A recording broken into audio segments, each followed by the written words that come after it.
It's time to peel back with Maddie Levine, presented by Fight Bananas. Man, I am still buzzing about UFC 292. That was an incredible card. I just wish I was there in person. So for everybody that was in Boston over the weekend, I'm so jealous of you. I hate you. But it was really fun to watch with friends and family.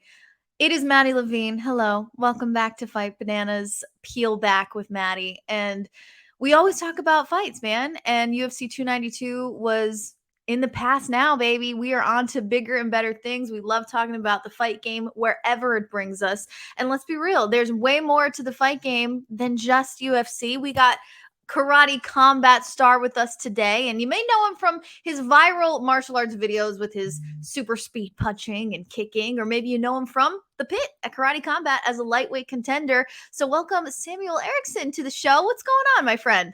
Hello. It's great to be on the show. I just had dinner, so that's why I'm walking here on the streets of Sweden. But I love it. yeah. So we are in like totally different time zones right now. What time is it over there? Here it's 9 p.m. 9:30 p.m. in the Oh. evening. I think. Where are you? So I'm in the States. I'm in Rhode Island. It's right near Boston, New York. I'm not Is it sure if you're 6 familiar. hours? What's that? It's like 3:30 over. For Yeah, you? PM. Yep. Yeah. So wow. Well, thank you so much for joining us. It's this is when technology's cool, is when we can Yeah. do stuff like this. I really appreciate it. No So problem. Samuel, I mean, I was doing some research on you. I was creeping on you, if you will. No Um, problem. well, I'm glad. But you have such an interesting career path, but I want to dial it back to the beginning. You were born in South Korea. When did you make the Yeah. move to Sweden? Um.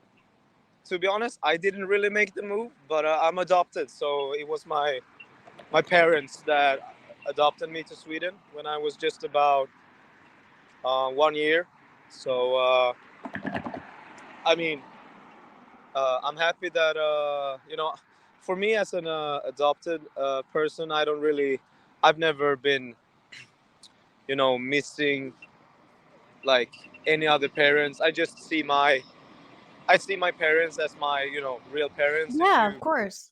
want to call it. But yeah, so I speak Swedish fluently, and I've been growing up here since I was 1 year old. So it's yeah, It sounds I'm like a true home for you, which is yeah, wonderful. And it yeah. sounds like you have a great family tree. And I'm curious what you were like as a kid, because you seem kind of like a Tasmanian devil these days.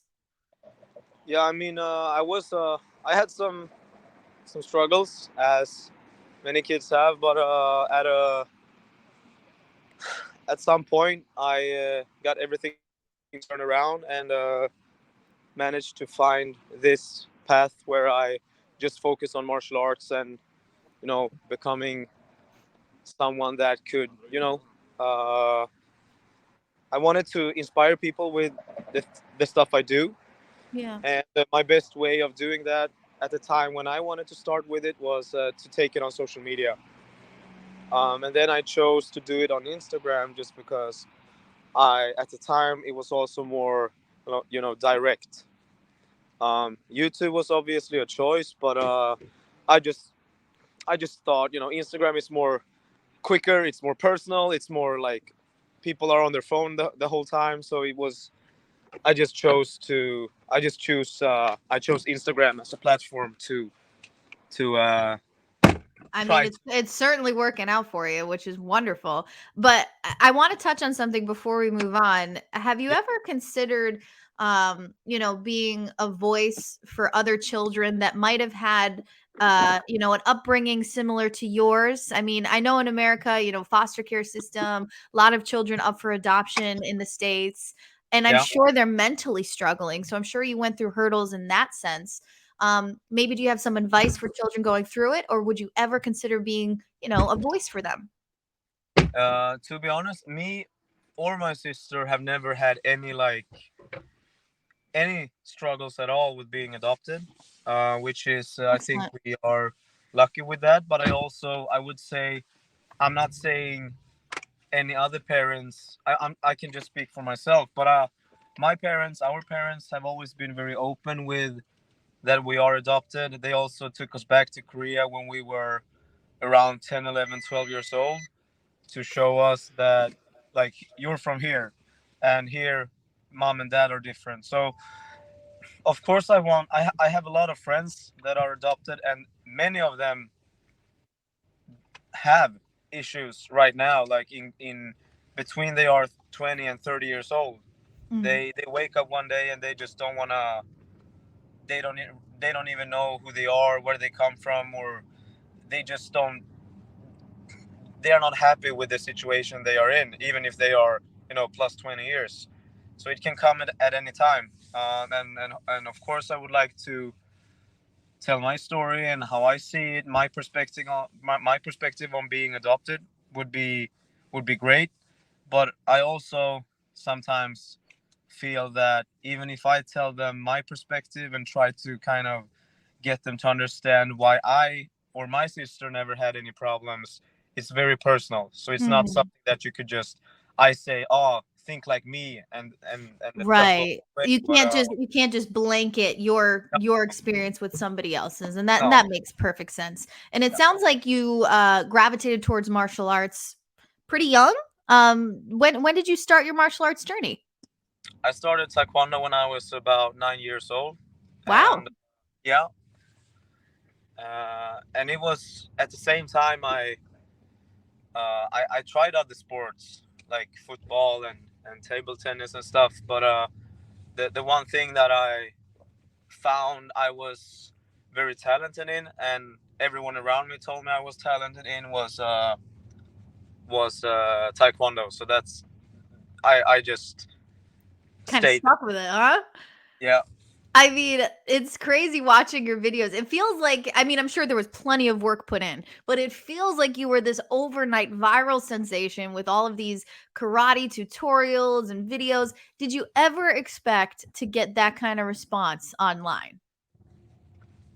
I think I didn't expect it, but that was something that I wanted. So hope I did it with um yeah, with the, I just wanted to be kind of showing that, because the thing is, I had an MMA fight before, just before I started with my Instagram, and that MMA fight I lost pretty bad, and I took it on short notice, and there is a whole another story around that fight. But after that fight, I think I also wanted to kind of prove to myself and to everyone that I'm not a bad, like, martial artist. Mm, I just didn't do MMA, and I took an MMA fight against a guy that he was like 15 fights in his career.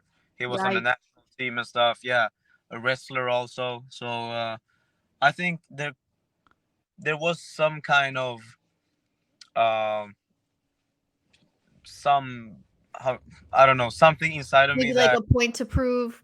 yeah, I think so. But at the same time, I I wanted just to I wanted not only to prove to everyone else, I wanted to prove to myself also. Yeah, Yeah. absolutely. And I think you're proving it day after day. And now you get to call yourself a professional fighter, which not many people get to do, you know? You are Yeah. officially a karate combat fighter. And you collected a couple fights already, 2-1 now. Before Mhm. we get into that, what attracted you to karate combat the most? Because you touched upon your MMA a little bit. Obviously, we have the Taekwondo background. So, what Yeah. attracted you to this league? I think it was, um, first of all, the first time I got in touch with Karate Combat, I was actually on their social media team, just Oh. kind of helping out one of the uh, marketing managers, I think, at the time. And it was just, during the pandemic and stuff. So I think I was just part of the social team for a couple of months. And then I got to know everyone: Adam, Rob, Roby, Darren, and all of these nice people that I now can call friends. But then, of course, the discussion came up: why don't you fight with us?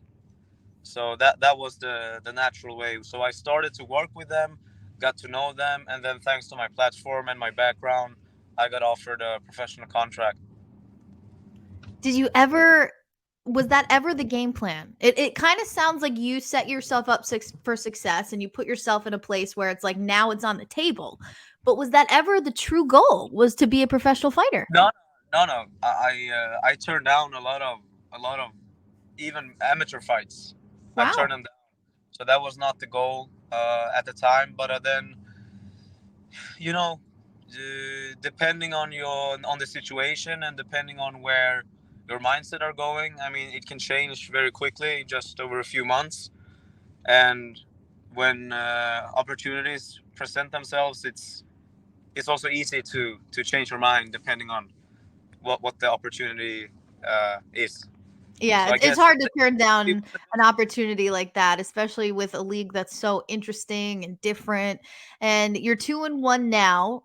So your last fight didn't necessarily go your way, but with losses, that's what we can learn the most. So what did that loss teach you to move forward and get a win next time? the first thing was I should have respected, moving up a weight class Hmm. is not like it's It's not a whole new ball game. it, it's hard, and also at the same time, the weight classes in karate combat are huge. They are big. It's like I only know kilos, but I'm thinking between every weight class there is around You can uh, say it in kilos. hur mycket pounds? Det är typ dubbla kilo va? Ja. So let's say I think it's like 15, 16 pounds between each weight class. And I'm a lightweight and I moved up to welterweight, which is like my limit is 68 kilos and the top limit on the limit on welterweight is 75. Hmm. So that is like 8 kilos. Right, that's a big jump. Yeah. So and in this case, this guy I took the Alexander, the guy I fought, he's like one of the smallest guys in welterweight, but he's also very, he's built like a bodybuilder because he's doing fitness and stuff. He's a model. Yeah, and he's a true welterweight, so that makes Yeah, a difference as well. yeah, Yeah. he's natural welterweight. So I need to cut weight to become a lightweight, but he's cutting weight to become a welterweight. So Right. I should have just put more thought into that and how much the weight could be a factor. But second of all, it was also that fighting and training, especially training at my like usual walk around weight and not cut anything. So I'm walking around with like 5-6+ kilos training the whole camp. And Hmm. then it was it was a big difference both in every way. So Yeah. A lesson, and it sounds like a lesson learned, and you're certainly yeah, doing well in the lightweight division, 2-0 in the lightweight with a TKO under your belt. So, I mean, there's nothing to complain about there. I know I'm excited to see you get back in there. thank But before we talk about that, I got to ask about this one fight boxing deal. yeah. Back in March, you're signing that one fight deal with KSI's Misfits Boxing Promotion. How did this come about? Um, this was actually I talked to KSI. I told him that I wanted to work with Prime, Oh, and very nice. Yep. yeah, and then he said like we don't really we have focused on so much more deals, but get in touch with my manager or with Mams, with his part owner, one of the founders also of Misfits. Talk to him and he will set you up for a fight. And I'm like, okay, I'll talk to Mams. And Yeah. me and Mams started talking, and then of course, I wanted to, I needed to include karate combat, so we brought in Adam.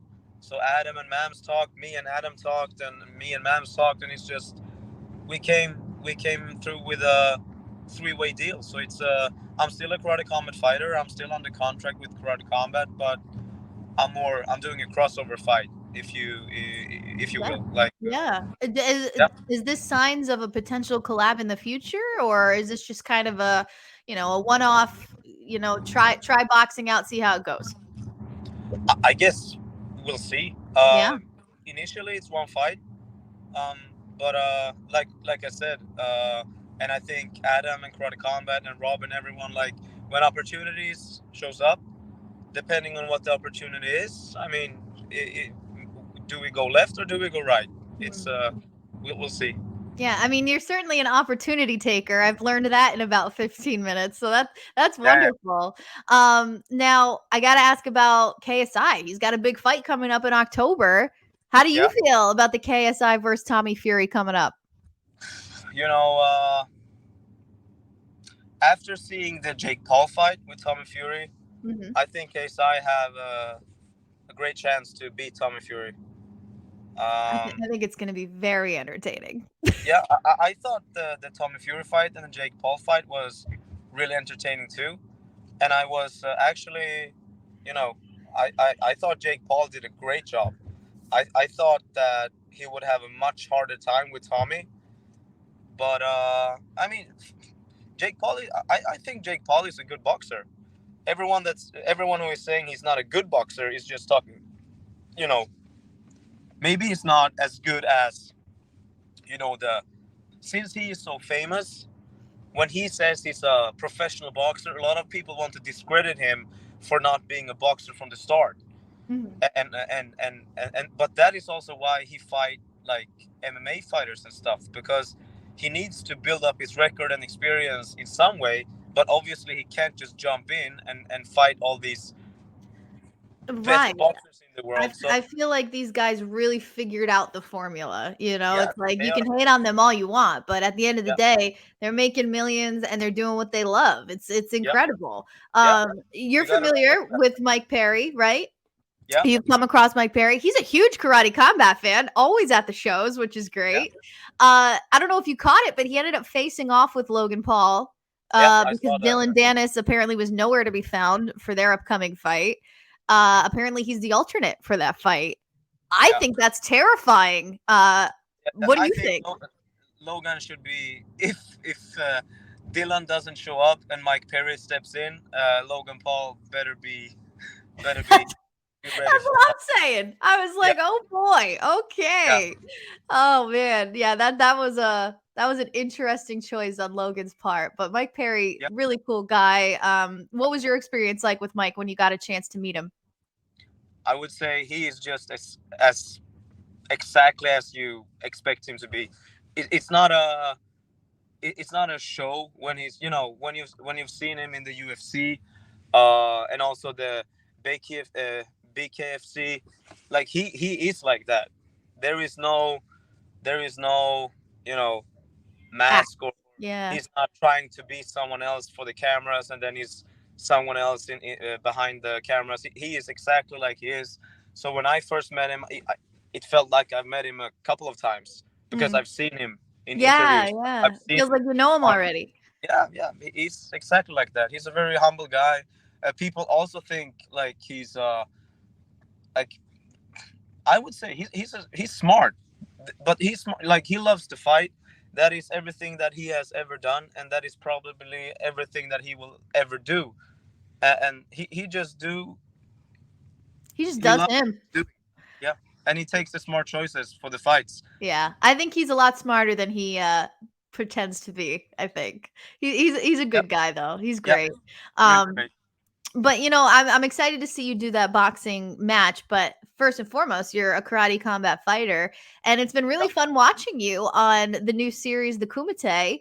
Hmm. So that is a new amateur series put on by Karate Combat. Um, now, what is a Kumite? Like, what does that mean? I've heard so many people pronounce it wrong. A lot of people being like, "Oh, the Kumite is on tonight." But let's set the record straight. It's the Kumite. What is it all about? Um, sorry, I'm just gonna jump out the car. You have That's some okay. Oh, give me 1 second. Oh, We got an Ericsson on the move. yeah, we got on the move, and now I will have better lightning. I will just be um Well, no, I mean, like I said, this is the best part of the internet is that we can make it happen when you are miles away on the other side yeah. of the world. And look at that. Look at that face. We are here. I'm just gonna the second floor, and then I'm gonna lock the door. No, not lock the door. I'm gonna unlock the door. Okay, let's so sorry. Don't So worry about it. So, like I was saying, what is the Kumite all about? so the kumite is a way for, I would say, um, amateurs that want to kind of be in karate combat, and oh, it's very. I think it's very a lot of stuff here. The is an amateur kind of format for karate combat where amateurs come on the show and they fight for a contract. So it's like imagine the Ultimate Fighter in the UFC, Right. and the biggest like difference from karate combat events are that me, Boss, and Adam sit by the pit, and we are like a jury. Mm. So even if we don't like, we have nothing to do with the fight because there's a judge and referees for that. But we decide like they fight as usual. There is a judge in the pit. So if someone gets knocked out, he will stop. He takes all those decisions. But me, Boss, and Adam, between the rounds or after the fights, no matter how the fight goes, we can give feedback. Mm. Like, this was good. Think about this.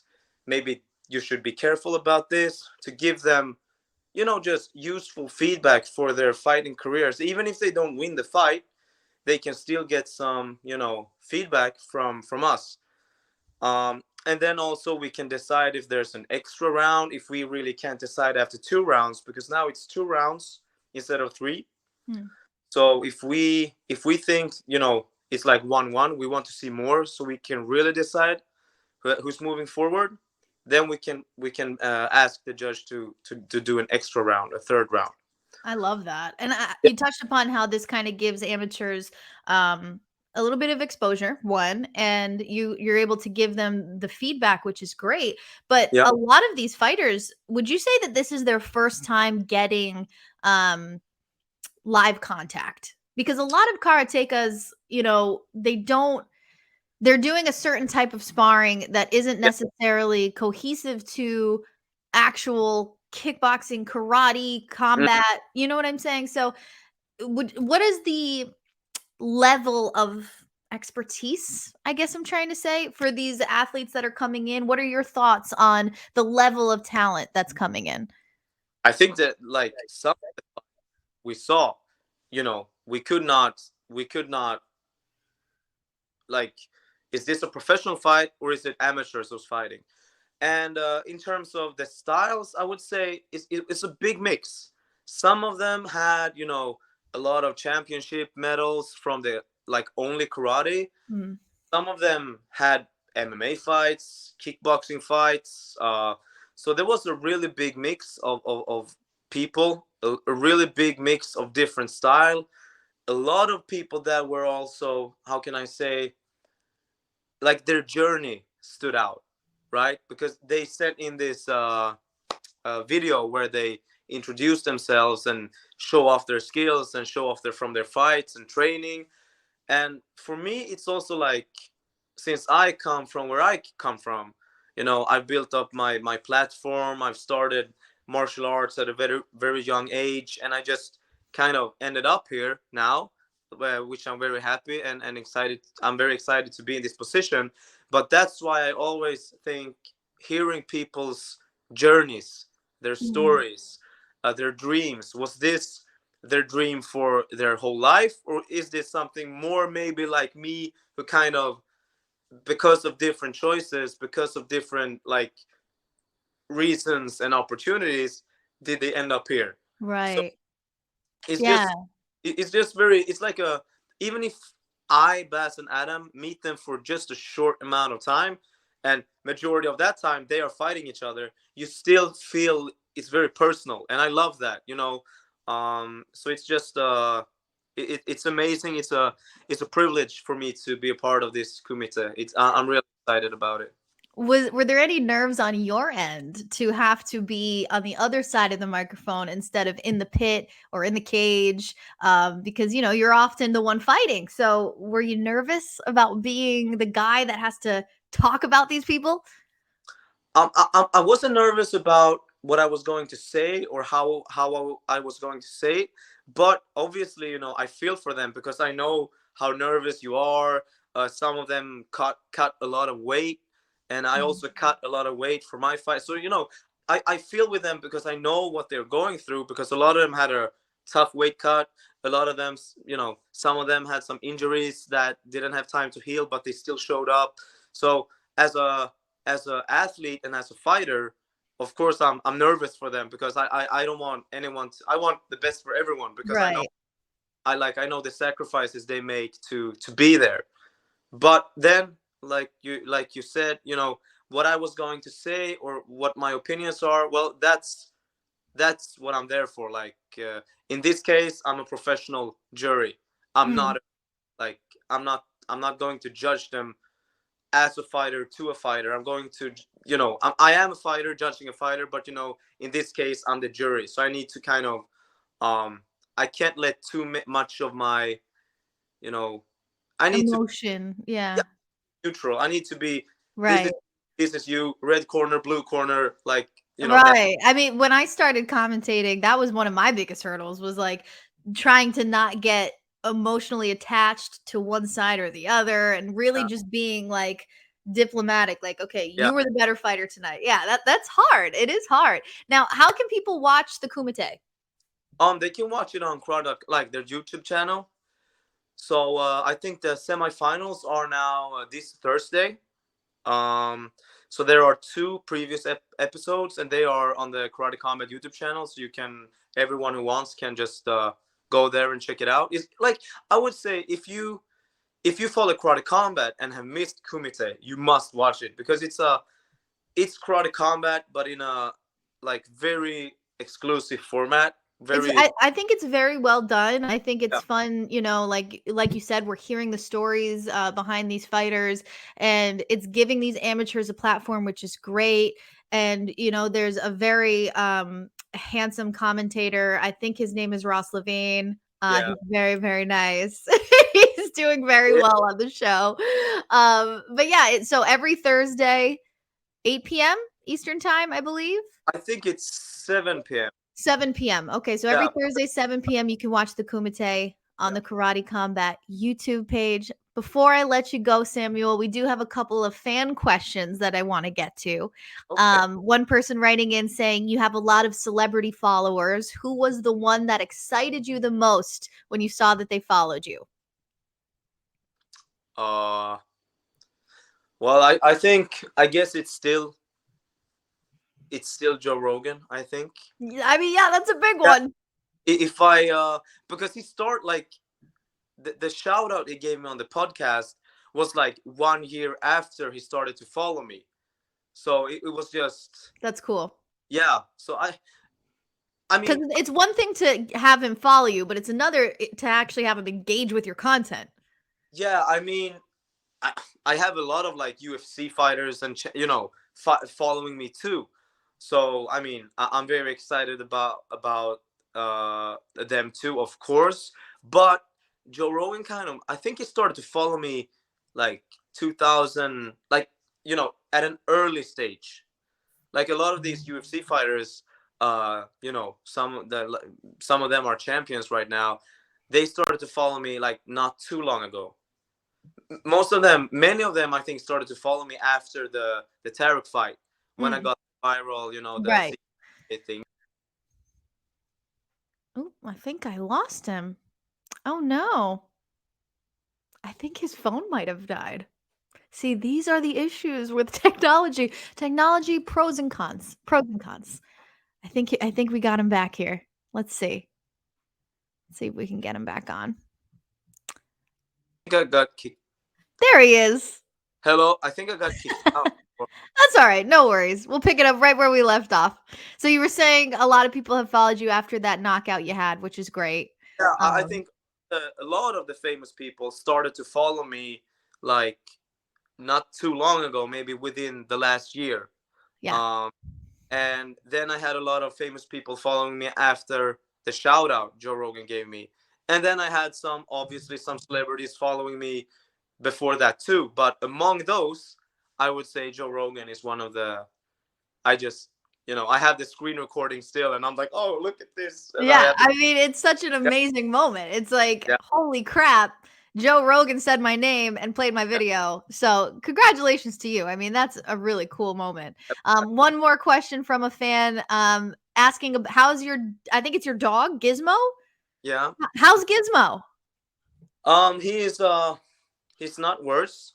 But actually, in like 10 days, I have a very like advanced, I don't know how to say it in English. I have a very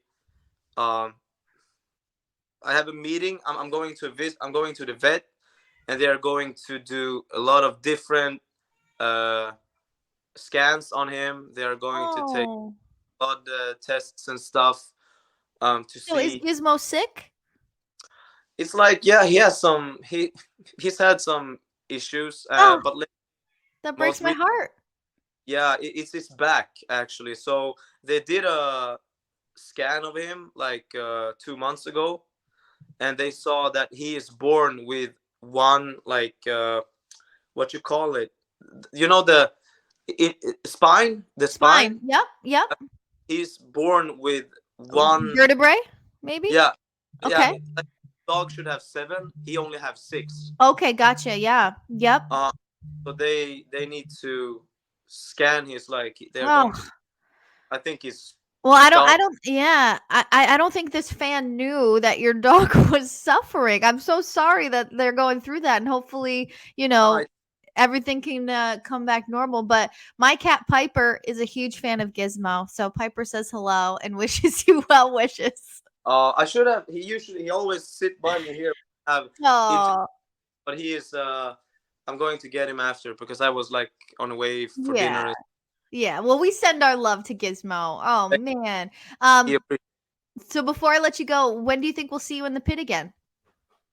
I'm actually in the talks with Adam right now. So I had some injuries after my last fight. So but actually kind of my hand is, I would say, almost fully recovered, and my foot is, I would say, 80%. So okay, getting there.